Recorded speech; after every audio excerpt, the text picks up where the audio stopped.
Então, boa noite a todas e a todos. Vamos dar início a. Já está gravando? Já está com a tradução aqui? Já? Ok.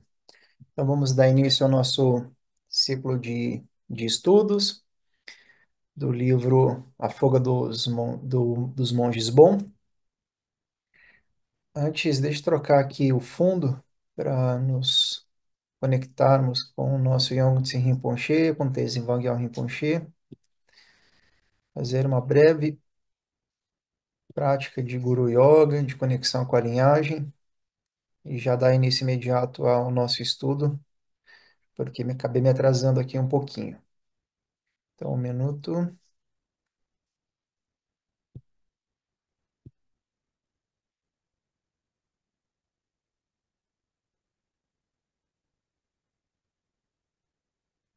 Então, nós tomamos consciência do nosso momento presente, direcionamos nossa atenção para a respiração,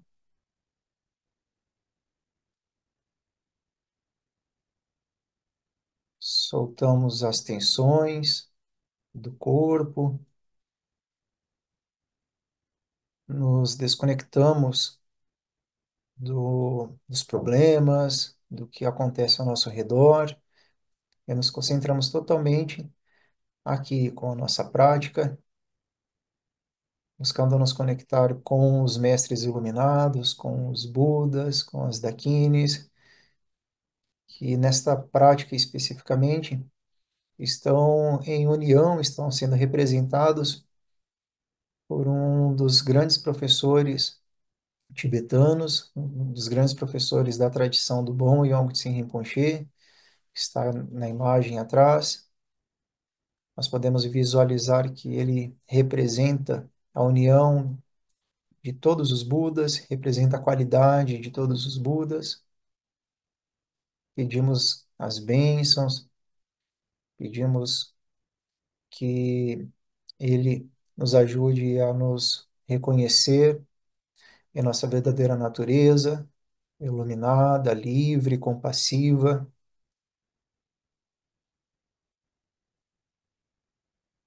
Pedimos essas bênçãos em nosso corpo, que chegam até nós na forma de uma luz branca que sai da testa, de onde se Rinpoche chega até a nossa testa, trazendo empoderamento, as bênçãos, as energias do corpo iluminado. Respiramos na quietude do corpo,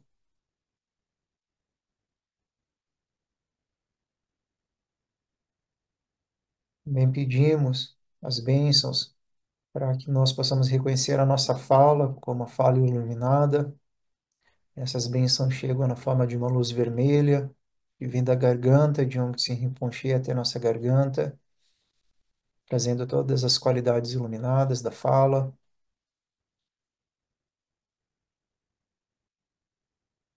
Nós nos conectamos com o silêncio, que é a base de toda manifestação, que já é a base perfeita da própria iluminação. Nos conectamos também com o nosso coração, de onde pedimos as bênçãos para que possamos reconhecer a nossa própria mente como a mente búdica, como a mente Buda, como a mente desperta, como a mente iluminada.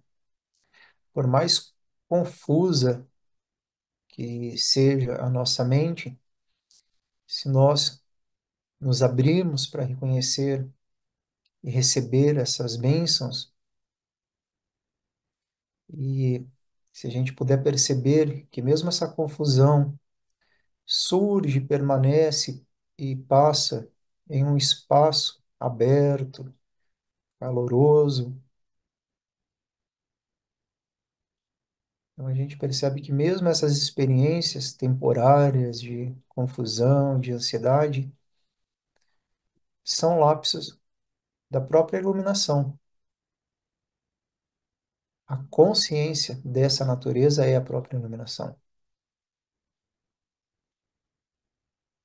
Então, nós, sob o refúgio dessa experiência de bênção, de conexão com a linhagem, nós geramos a mente iluminada, a mente bodhicitta, a mente que busca direcionar todo o nosso, os nossos esforços para que a gente realize essa iluminação buscando beneficiar todos os seres, buscando reduzir, acabar, eliminar com o sofrimento de todos os seres, permitindo e esperando e permitindo que todos os seres experienciem a alegria, a felicidade, a bem-aventurança incondicional.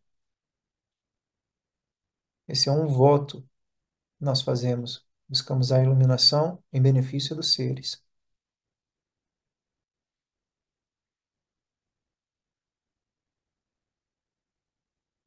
Então, com essa intenção, nós voltamos aqui para a, a nossa leitura. Não sei se vocês se recordam, nós terminamos uma parte bem interessante na semana passada, de um capítulo que se chama Harvard do Tibete, que vai ser o capítulo onde os três monges que protagonizam essa história vão se conhecer, mas ainda estamos na parte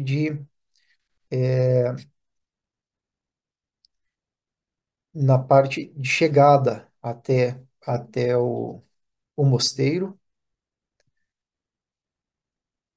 E estamos acompanhando a viagem do Tenzin e do Santen.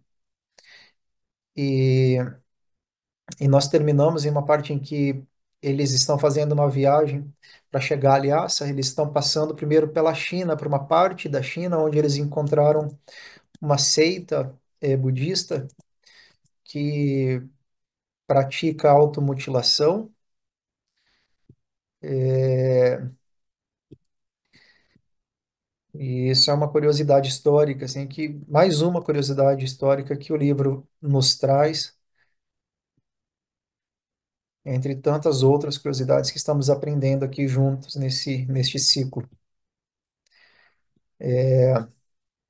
Então, terminamos aqui, né? Justamente dizendo, então, que os tibetanos, chocados, notaram que todos os monges chineses tinham cicatrizes rituais na cabeça raspada e um deles mostrou com orgulho uma mão com três dedos amputados oferecido a uma divindade, uma deidade budista. Estou bem, disse o monge aos curiosos bompos.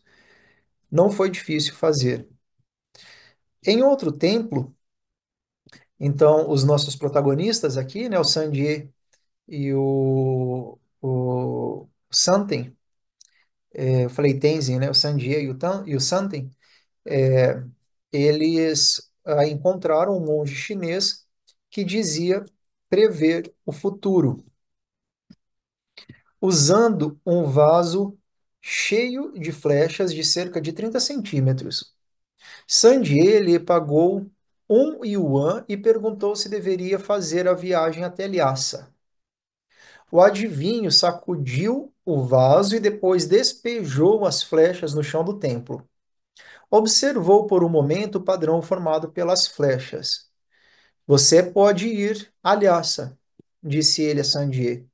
Não acho que haverá problema. Santen colocou seu yuan no chão e o monge lançou as flechas novamente. Desta vez, ele balançou a cabeça. Não, você não pode ir à Lhasa. Vendo a expressão de decepção no rosto de Santen, o monge chinês acrescentou: Se quiser, posso fazer mais uma vez para garantir que a adivinhação está certa. Santen colocou o outro yuan e o adivinho sacudiu o vaso mais uma vez. Não, você não pode ir. Santen lançou um olhar de fúria para o monge. Posso fazer mais uma vez. Se der errado 3 vezes, então você realmente não poderá ir. Indignado com a previsão e certo de que o adivinho estava tentando arrancar mais dinheiro, Santen saiu do templo furioso. Ignorando os monges, retornaram a Chengdu para se preparar para a longa jornada até Lhasa. Lembrando que, de acordo com a narrativa que vem sendo construída, né, nós estamos percebendo desde o início que o Sanden ele tem não necessariamente um obstáculo, mas ele não tem tanta facilidade com, ou mesmo interesse com os ensinamentos. Quando falava lá da adolescência dele, dizia que era sempre com muito esforço, né? E enquanto Sandy já tinha essas facilidades. E essa passagem aqui meio que vai reforçando essa, essa ideia. A viagem de 1.900 quilômetros geralmente levava meses a pé, por trilhas tortuosas entre montanhas e vales escarpados. Mas os chineses haviam dinamitado uma entrada pelas montanhas, encurtando a viagem para cerca de 6 semanas de caminhão. Antes da construção da estrada, o fornecimento vindo da China era difícil, o que fazia com que o exército chinês em Lhasa competisse por comida com a população local, alimentando a inflação e levando tanto as tropas quanto os civis à beira da fome. A estrada não passava de uma trilha rudimentar aberta à força através das montanhas, muitas vezes com trabalho forçado de tibetanos, mas era como uma superestrada para um país onde as entradas raramente eram mais largas que uma trilha de burros. Desculpe. Os monges decidiram aproveitar a modernidade que a China impunha à província conquistada. Um deles, vindo de uma família de comerciantes ricos, alugou um caminhão e o motorista para levá-los a Lhasa. Compraram vegetais e carne para a viagem, embalando-os em caixas de bambu. Também começaram a adquirir produtos que poderiam vender em Lhasa, onde a moeda chinesa não teria valor. Contrataram um comerciante chinês que os ajudou a converter o dinheiro em rolos de seda, caixotes de vidro para janelas, caixas de macarrão e pacotes de catas. Os lenços cerimoniais que os tibetanos oferecem aos lamas e colocam ao redor do pescoço uns dos outros em saudações, celebrações e bênçãos. Logo, souberam por meio de outros comerciantes que suas atividades haviam atraído a atenção das autoridades chinesas locais, que tornaram que tomaram conhecimento de suas intenções. Os monges ficaram apreensivos, mas os chineses não fizeram esforço para impedi-los. Sentindo urgência em partir de Chengdu, os monges ficaram aliviados quando seu transporte chegou. Um caminhão verde-oliva com tração nas quatro rodas, inspirados no modelos International Harvester, doados pelos Estados Unidos à Rússia durante a Segunda Guerra Mundial e depois copiados por russos e chineses. O caminhão tinha caçamba curta, sem portas, e os faróis montados nos paralamas. Os monges sentaram-se entre as caixas na caçamba, espiando pelas ripas de madeiras laterais. O caminhão sacolejava pelas estradas irregulares, chacoalhando-os, enquanto o motorista trocava as marchas com dificuldades e o motor de 6 cilindros roncava alto. A estrada de terra mal tinha largura suficiente para o caminhão e serpenteava entre montanhas imensas e cânions profundos em curvas sem fim. Em muitos trechos, a trilha rudimentar se equilibrava à beira de penhascos íngremes.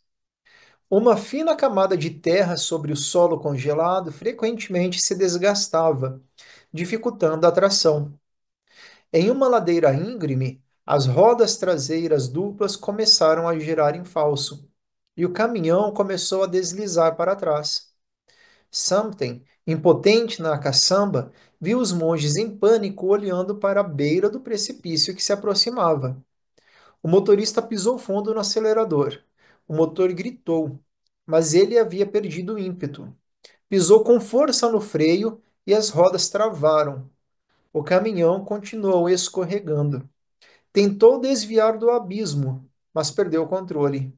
O abismo iminente parecia prestes a engolir todos antes que pudessem saltar. Um solavanco repentino sacudiu Something. O caminhão parou bruscamente com um rangido metálico, derrubando os monges na caçamba. O motorista de outro caminhão que seguia na mesma direção viu o perigo e os atingiu por trás, impedindo-os de cair no abismo. Veja só que cena, né? A princípio, os monges sentiram alívio. Só depois perceberam plenamente o horror do que quase aconteceu. Às vezes passavam a noite em alguma vila, mas muitas vezes acampavam na beira da estrada. Procuravam um terreno relativamente plano para armar a tenda e buscavam esterco de iaque para alimentar o fogo contra o frio penetrante.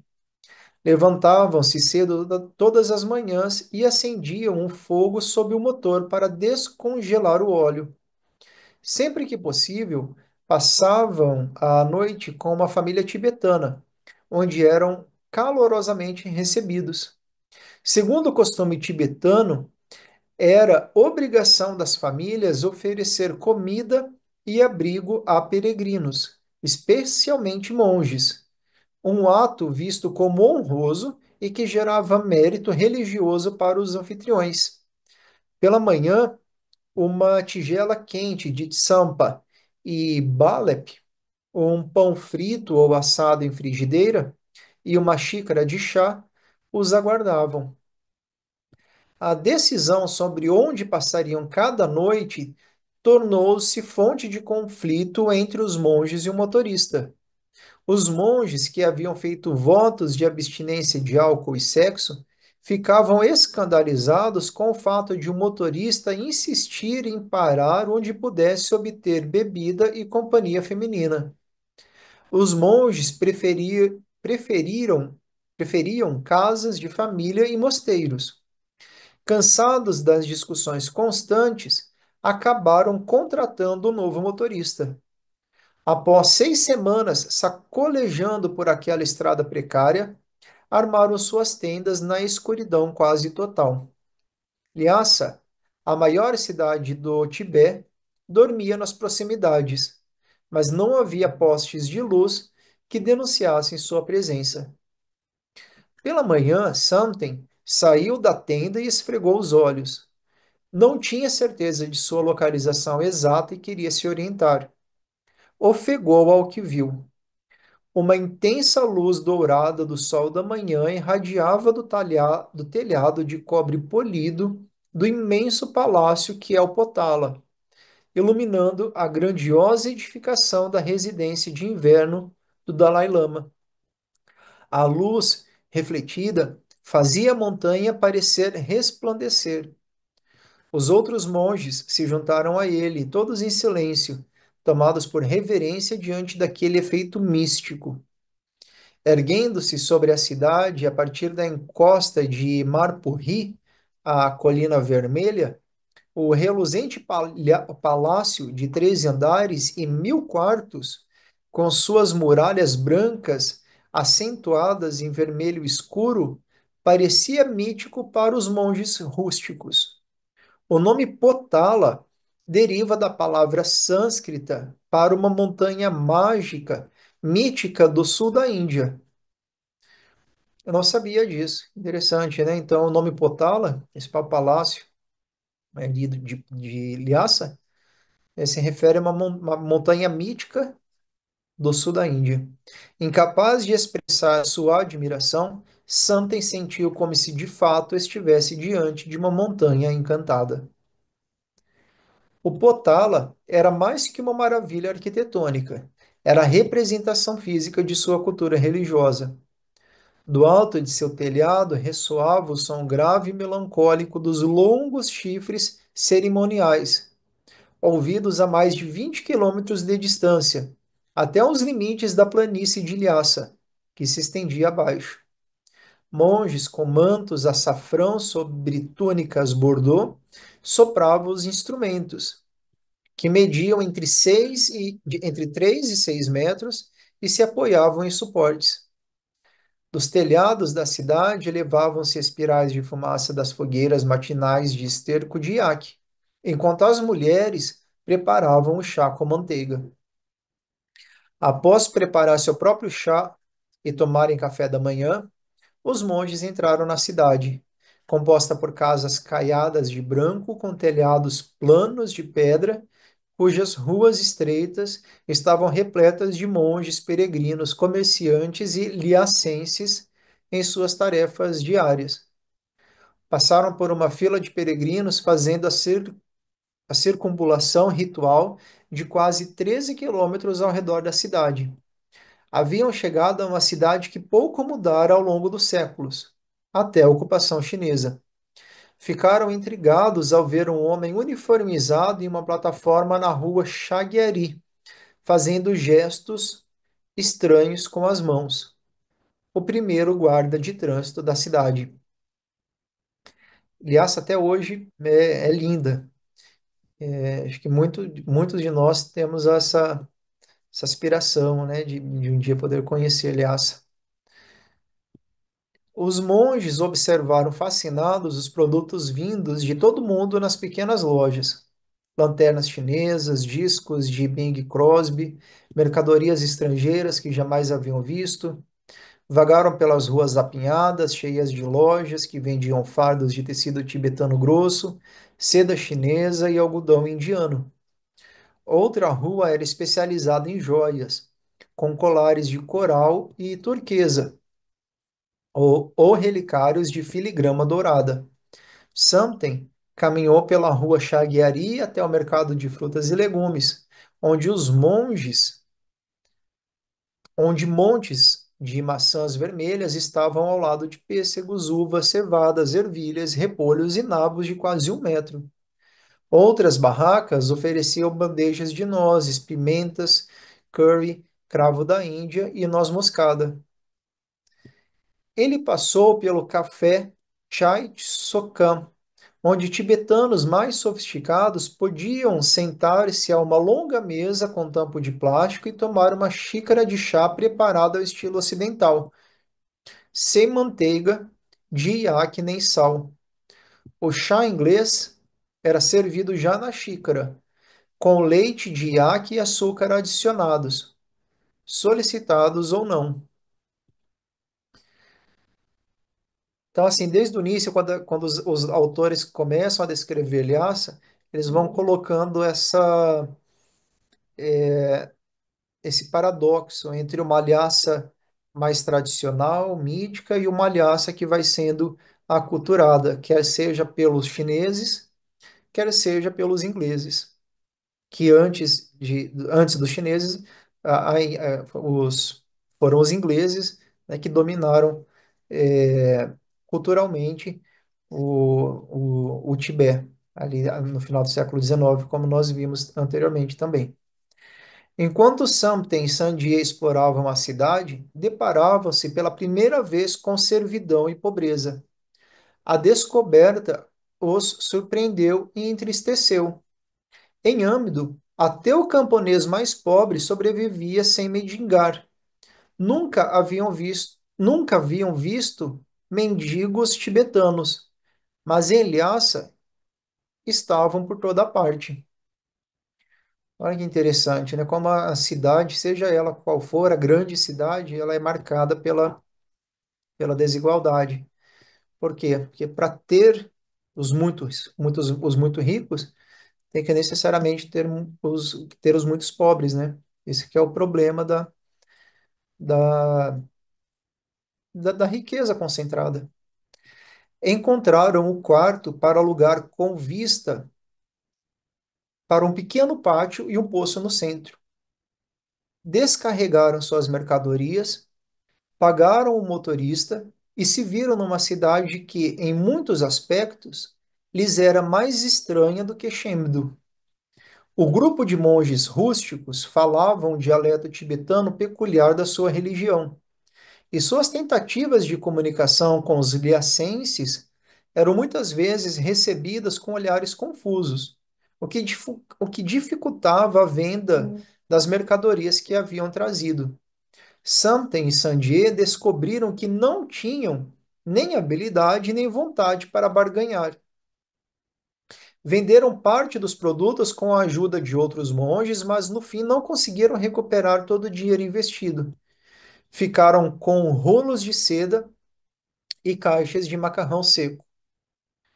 Os dois monges de Âmbido passaram os primeiros dias de janeiro de 1956, o ano do macaco de fogo, observando o Molanchemo, o grande festival de preces que reunia cerca de 20 mil monges dos três grandes mosteiros Gelug de Lhasa, Drepung, Sera e Ganden, e também de outros mosteiros Gelug por todo o Tibete. As ruas estavam cheias de monges com túnicas sujas. Durante o Molam Chemo, os monges assumiam a administração da cidade, mas não cuidavam dos problemas de saneamento causados pelo influxo de visitantes. Monges e visitantes defecavam nas ruas, criando condições insalubres que repeliam Samten e Sandier. Os autores começam a narrar Lhasa de uma forma tão bonita, né? E agora, olhando o cotidiano, o dia a dia da cidade, a coisa ela não fica tão nirvânica e passa a ser a realidade do samsara que permeia todo, inclusive o Tibete, né? As cerimônias de Molam Chemo aconteciam no templo Jokhan, com 1.300 anos de história, um dos destinos mais sagrados para os devotos. Em muitos dias, dezenas de peregrinos podiam ser vistos se prostrando diante do templo. Os peregrinos faziam circunambulações no sentido horário, Cora, para obter mérito espiritual. Duas das rotas mais populares eram o Bar Khor, em torno do templo Jokhan, por ruas cheias de barracas, e o Linkor, mais longo, que circundava a velha Lhasa, o Potala e a Colina de Ferro. Samten e Samje dirigiram-se ao Jokhan com esperanças de participar das cerimônias, mas foram barrados por monges guardiões na entrada da Praça Bar Khor. Apenas monges afiliados a mosteiros do Vale de Lhasa podiam entrar. Cada mosteiro tinha um espaço reservado no Bar Khor. Os guardiões barravam todos os peregrinos, que normalmente lotariam a praça. Incapazes de participar da cerimônia em Lhasa, os dois monges fizeram peregrinação até o mosteiro Mãe do Bom, Menri, cerca de 200 quilômetros a oeste de Lhasa. Então, o mosteiro Menri, é, que hoje existe em seu funcionamento na Índia, né, está em exílio, mas quando estava em funcionamento no Tibete, estava a 200 quilômetros de Lhasa. Muitos de nós também temos a aspiração de conhecer esse mosteiro. Pagaram para viajar na traseira de um caminhão que os levou pela maior parte do caminho, numa nova estrada construída pelos chineses, ligando Lhasa a Shigatse, a segunda maior cidade do Tibete. Subiram a montanha até Menri, passando pelos alicerces de pedra do mosteiro mãe original, Yeru Uensaka, destruído por uma enchente titânica do rio Yarlung Tsangpo no século XIV. Em Menri, encontraram Tenzin Nandak, então Lopon, mestre principal do mosteiro. O encontro foi breve, sem sinal de que anos depois seus destinos se entrelaçariam em outro país, de uma forma que moldaria o futuro do bom. Ah, eu pensava que eles se encontrariam ainda como estudantes, mas quando eles se encontram, o Tenzin Nandak, o nosso Yongtse Rinpoche, já era o mestre principal do mosteiro. O encontro foi breve, sem sinal de que anos depois seus destinos se entrelaçariam em outro país, de uma forma que moldaria o futuro do bom. Os dois jovens monges passaram várias semanas em meditação e oração em Menri antes de seguir para o mosteiro vizinho de Ongundrulin, uma caminhada de 42 quilômetros pelo vale abaixo. Ao descerem de Menri, avistaram uma pequena construção de barro com muralhas no alto de uma crista com vista para a trilha. Era um mosteiro de meditação Karnak, onde monges bons se isolavam em contemplação por meses ou até anos. Era abril, quando Samten e Sandier retornaram a Lhasa. O mosteiro de Drepung, destino deles, se espalhava por uma encosta na base do Monte Gepel, com mais de 4.500 metros de altitude, a cerca de 5 quilômetros a noroeste da cidade. Drepung era a rainha dos três mosteiros prestigiados de Lhasa, o ápice do aprendizado da escola Gelug do budismo tibetano e o centro de poder tanto espiritual quanto político. Os três mosteiros Gelug funcionavam como verdadeiras cidades, cada um cobrindo dezenas de hectares. Drepung abrigava quase 10.000 monges, Sera, cerca de 7.000, e Gamden, em torno de 5.000. Seu tamanho refletia sua influência política. Os mosteiros eram governados semi-autônomos dentro do Estado tibetano, com o direito de julgar monges por todos os crimes, exceto assassinato e traição. Possuíam forças quase militares que rivalizavam com o exército tibetano. Pelo menos 10% dos monges em cada um dos três mosteiros eram conhecidos como monges guerreiros ou dobdobis. Dobdobis, isso mesmo, treinados em artes marciais. O que dava aos mosteiros, com mais de 20.000 monges só na região de Lhasa, uma vantagem sobre o mal treinado exército tibetano de cerca de 1.500 homens. Isso para a gente entender a força, né, do poder político, cultural, militar dos Gelupas. Os grandes mosteiros eram extremamente ricos. Seus rendimentos vinham de vastas propriedades senhorais, doações, oferendas dos fiéis e subsídios do governo central. Supostamente, Drepung possuía 185 propriedades mantidas por 20.000 servos, além de 300 pastagens que sustentavam rebanhos cuidados por 16.000 nômades. E aqui os autores escrevem bem, né? Eram 20.000 servos. Aqui o que está sendo descrito é um feudo. Essa é a grande contradição do Tibete, né? Entre seu avanço espiritual gigantesco nesses últimos 1.000 anos, mas também esse atraso material em termos não de desenvolvimento de tecnologias, mas de relações humanas, né? Mantendo servidão. Enfim, os autores eles são muito, né, equilibrados nessa descrição. Pouco desse dinheiro era gasto com os monges, que recebiam um pequeno salário pago em grãos e chá. O mosteiro ocasionalmente fornecia refeições durante sessões de oração. A maior parte dos recursos financiava cerimônias religiosas realizadas para o benefício de todos os seres sencientes. Essas cerimônias eram consideradas essenciais para o bem-estar da nação. Então, essa reflexão, né? Muito avançadas espiritualmente, praticando para o benefício de todos os seres sencientes, mas mantendo 20.000 servos. Tão grande era a reputação de Drepung como centro de aprendizado que atraía monges da Mongólia, da China e de outras escolas do budismo tibetano, incluindo Nyingma, Kagyu e Sakya, mas os Bonpos eram outro assunto. Monges budistas e Bon usam vestes quase idênticas. Então, saberia que Samten e Sandier eram bombos ao entrarem pelo portão de Drepung.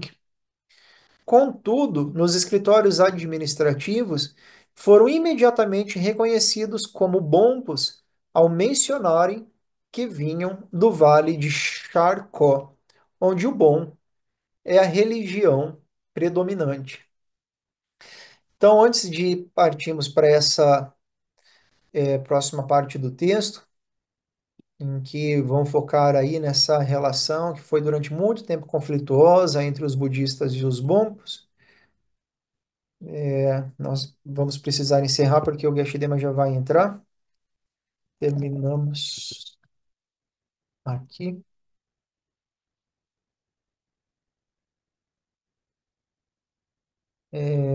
em 20 de maio.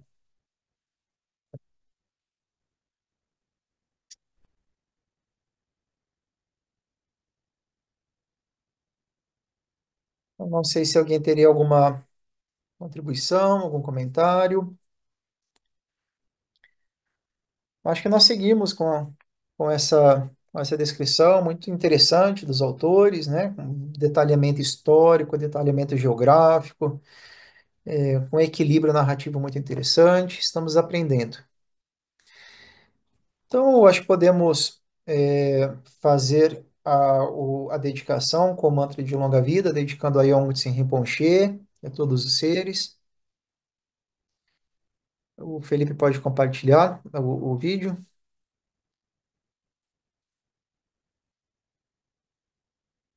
Sodrum agara mula tinam vado moye tse nye za. Sodro aga mula tinam vado moye tse nye za. Sodrum agara mula tinam vado moye tse nye za.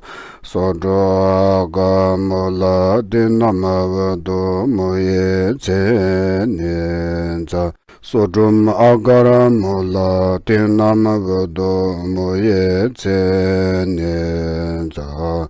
Sodro aga mula tinam vado moye tse nye za. Sodrum agara mula tinam vado moye tse nye za.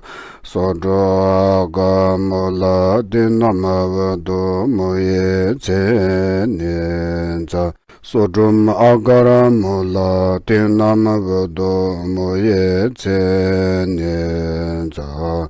Sodro aga mula tinam vado moye tse nye za. Sodrum agara mula tinam vado moye tse nye za.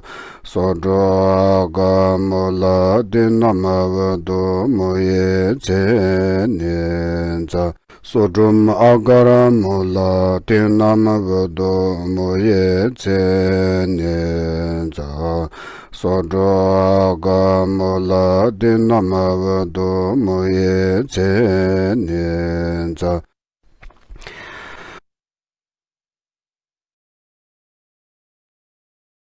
Então, gratidão, amigas e amigos. Me desculpem novamente pelo atraso. Tá desculpado. Boa noite a todos. Um abraço. Muchas gracias. Muchas gracias. Boa noite, gratidão, um abração.